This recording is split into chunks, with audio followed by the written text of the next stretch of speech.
पता है ईशा पर क्या असर पड़ेगा? हाँ बिल्कुल बिल्कुल, इसीलिए तो मैं यहाँ आई हूँ, ईशा के लिए, उस बेचारी बच्ची के लिए। वो इन खेलों में बर्बाद हो जाएगी। उसे तो ये भी नहीं पता कि उस मासूम का बाप कौन है और माँ कौन। तुम्हें उस पर तरस नहीं आता बेटे? उस मासूम बच्ची का क्या कसूर था? मैं तुमसे पूछ रही हूँ, बाद में हम उससे क्या कहेंगे? यही कि हमने उससे झूठ बोला? हाँ अजमत साहिबा, आप सोशल अथॉरिटीज को धोखा देने की बात कर रही हैं, बल्कि ये तो आप कर ही रही हैं और आप मुझसे मुआहिदा करना चाहती हैं। साफ साफ बताइए आपको मुझसे चाहिए क्या? बताइए, मैं सुन रहा हूं।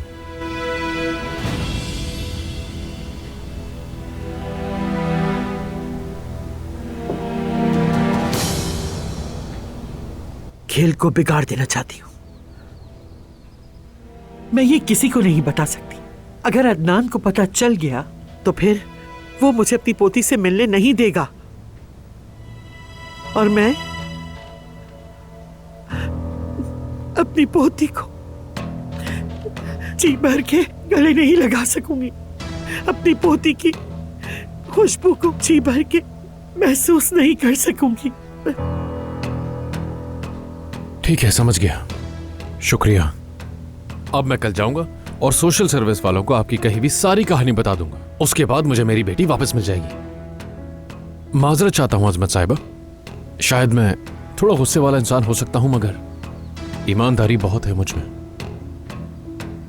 आइए, आपको दरवाजे तक छोड़ देता हूं।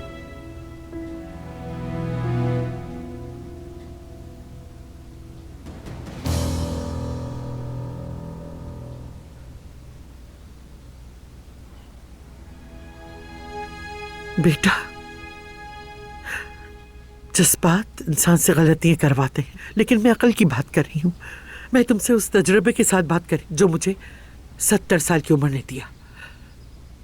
लेकिन अगर तुम जिद करते हो कि तुम एक हीरो नुमा बाप बनोगे तो हम तुम्हें किसी सूरत ईशा नहीं देंगे। हमारे खानदान का नाम दमीर खान है।